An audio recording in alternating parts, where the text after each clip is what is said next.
G'day you good motherfuckers, the Buttsman here, hope you're doing not bad. Now this video may seem a little bit familiar to those of you who have been involved with the channel for a while. You see, around about this time last year, I released a video called Man Fights Woman on Australian TV. I've never had men beat me in my industry anyway.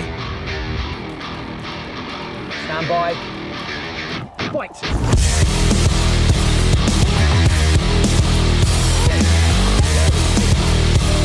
Only the best content on this channel, ladies and gentlemen. Only the best. Now that was a bloke by the name of the Honey Badger, or Nick Cummings, fighting a female AFL player.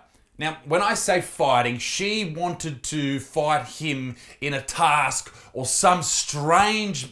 I don't know what they were trying to do, show off whose dick was bigger or whose clit was bigger. But it's on a show called SAS Australia, and they were trying to compete against each other. She picked Nick Cummings to punch on with, and Nick Cummings fucked her up. Anyway, feminism may have failed on that day, but a lot of people were pretty outraged with what happened. So why am I again this year bringing up the TV program SAS Australia, a program where they take people who used to be celebrities and put them through rigorous military training designed to basically turn them into monsters on the battlefield and not so much failures in their celebrity careers? Well, I'll tell you why. This season's full of toxic masculinity and sexism, and it must be stopped. That's right, Australian TV has been taken over by the scourge on society that is toxic masculinity. But before we get into that, I was sent this article by someone on my Instagram, and I didn't really know where to put it, and I didn't know how to make a video out of it. So I'm just going to read it. Don't blame terrorists for 9/11. Florida college students, of course it's in fucking Florida, say worst attack on US soil should be taught without placing blame to avoid Islamophobia, and curriculum should not perpetrate American exceptionalism. Good fucking God, students of Florida, good God. Stop placing blame.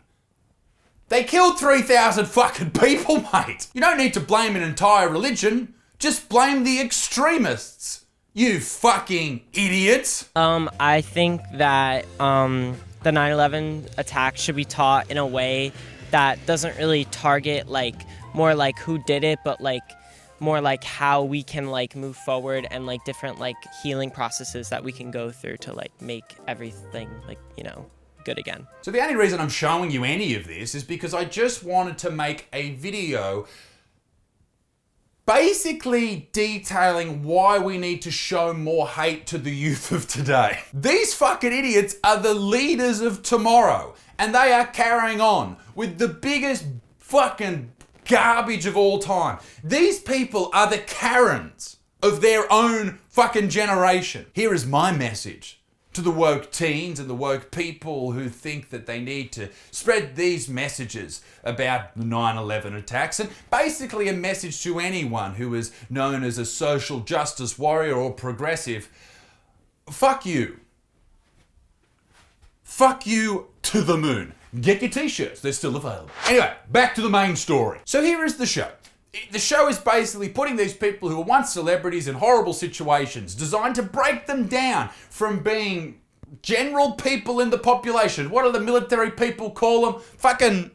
what's the word? Civilians. Break them down from being civilians and turn them into the full-on SAS people. Now, if you don't know, the SAS in Australia is like the Marines, I guess, in America. The hardcore guys. It might be something more, but the special services inside the military. The hectic of the hectics. And they have to go through these insane tasks to build them into crazy soldiers. Tasks like sleep deprivation, hunger, fear, disgust, and basically deal with horribly shit times and see what they're made of. Sounds bad enough, but if you throw in some toxic masculinity, that's a recipe for disaster. And that's where this headline caught my eye about the show. SAS Australia 2021 reveals the worst of toxic masculinity. A powerful article written by Alexandra Carlton, writer of most important pieces such as A tradie did something in my house and I don't know how to feel. A story of her finding a shit in her house after she had some renovations done. Get her a Pulitzer Prize fucking now. I really don't like this, said my 15-year-old about 10 minutes into the first episode of season 2 of SAS Australia, which debuted on Channel 7 last night. I hate to say it, but if your 15-year-old's a boy, he's now an extreme soy boy. Sorry. I looked at my 15-year-old. I didn't much like it either. Wow, imagine if you had like a little piece, like a little box that in your hand that you could like change what you're watching. It'd be incredible. The premise behind SAS Australia is a bunch of lily-livered D-grade What is it, lily-livered? D-grade celebrities are broken down, dehumanized into hard and heartless soldiers using methods on par with those apparently used in the Army Special Forces. These methods consist almost entirely of humiliation, abuse, and cruelty. Yes, that is the show, Alex. That is what you're watching here. What did you expect when you watch a show about Special Forces training? A cooking program? A sitcom? Considering Australia and its allies have just been defeated in a dirty, shameful and morally bankrupt 20-year war in Afghanistan a few short weeks ago, several members of the ADF are currently under investigation for war crimes, and an Australian veteran dies every 2 weeks from suicide, it's hard to see how any of this actually comes across as entertainment. Okay, Alex, listen. There is a lot of entertainment when it comes to army recruitment shows, videos. I'm sure we've all watched, if you're anything like me, those army recruitment videos or the training that they do with the American army or the recruits when they come into the camps. They yell at them, they scream at them. It's kind of fun to watch and watch them go through horrible situations. You also get to put yourself in their shoes and see if you could do it, all that type of stuff. It is interesting. It is entertainment. Also, maybe I'm biased because my two favourite films are Saving Private Ryan and fucking Braveheart. Two war films. War is hell. It's horrible. It's disgusting. And I never want to be in that situation, but people like to watch other people go through horrible things. It's like how people are watching me read your fucking article and destroying my brain slowly. And as for what you said about the suicide thing and the mental illness when it comes to soldiers and return service people, what has that got to do with anything? Number one, like, are you saying that we shouldn't watch programs with people who are mentally ill on it? People love watching shows like Married at First Sight. Are you saying we shouldn't watch them? And I don't think the suicide rate from soldiers has anything to do with the fact that they're yelled at in basic training. I think it's got to do with the absolute fucked up atrocities that they see, and then they're just pulled out of the military and back into real life. Anyway, that's a whole nother topic. This isn't entertainment. This is a horror plot of a Stephen King novel. Yes, this TV program about military training for celebrities, well, former celebrities, is exactly the same as the movie It. You fucking goose. She goes on to talk about the main trainer in the video, Middleton, who was axed from the UK version of the show because of personal conduct problems. He reportedly made repeatedly inappropriate comments to female staff members, called Black Lives Matter protesters scum, and advised social media followers not to be sheep when it comes to coronavirus. Took great pleasure in degrading the recruits. Can't imagine why he'd take great pleasure in that. It's almost like it's his job. And as for all those other things, he might be a bit of a fuckwit. Who fucking knows? That's not what this is about. He is there to break people down from civilians and build them up as soldiers. That is it. And I don't think you could do that unless you're a bit of a right? They are forced to strip entirely naked in front of each other. Women are called Barbie and told to fix their hair. So fucking what? What are the men told to do? Are they not called names too? Because I'm pretty sure they yell at everyone on this show. That's the point. Singer Bonnie Anderson.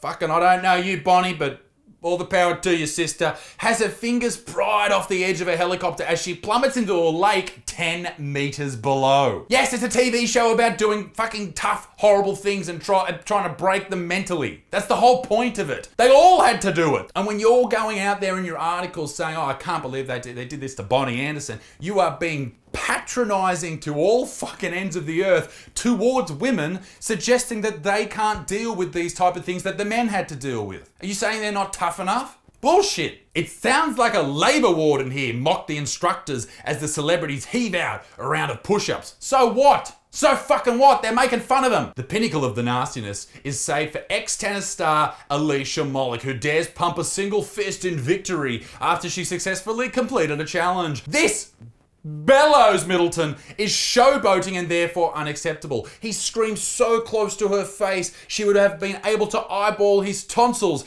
My mind flashes to the National Summit on Women's Safety that took place earlier this month, convening to end violence against women and the culture that allows it. Oh my God, Alexandra, are you kidding? Are you suggesting that in a TV show designed for instructors to yell at recruits, that this is not only toxic masculinity, but similar to domestic violence? Oh, wait, you're serious? Let me laugh even harder. War treats people equally terribly. And if you can't deal with being screamed at, then maybe war isn't for you. It's never okay to abuse women, I suppose, unless it's on primetime TV television. And she deserved it. Apparently, Molik is told celebrating during combat could get you shot. Yeah, it probably will. Number 17, around. Whilst the helicopter is sitting there. I think that helicopter is a bullet magnet. And every second that it sits there, it not only puts your life at risk, the pilot's life at risk, but your mucker's life at risk. Like, don't you think if you're bloody out there, bloody popping off a few rounds and you start fist pumping in the air, you might get shot. And as far as screaming is concerned, we all love Gordon Ramsay screaming at people. Is this toxic masculinity or is this just the show? This is just gross. War and warrior culture is the worst of toxic masculinity, and it's not something I need in my lounge room on a Monday night, nor is it something I think my 15-year-old son thinking is normal. I'm switching back to the block. Not to be outrageous, but I'm pretty sure that's exactly what your son needs to see. War is not good, no doubt. But as far as the warrior culture thing, I don't think that's necessarily a bad thing for young men to understand, because they are going to face a lot of challenges in life. And if they can be a warrior, if they can be stoic throughout all that, then they may have a better chance of getting through those challenges than, let's say, if they just freak out and write an article every time they're slightly upset about something that wouldn't upset a fucking fly. In conclusion, I do believe that the men and women in this show are treated equally, and you're just whinging about it. Please go back to writing about tradies doing poos in your toilet. I think that suits you better. Be a good motherfucker. Peace in the Middle East. Me dick stinks. Keep it moist. Toodaloo au revoir. Bye-bye.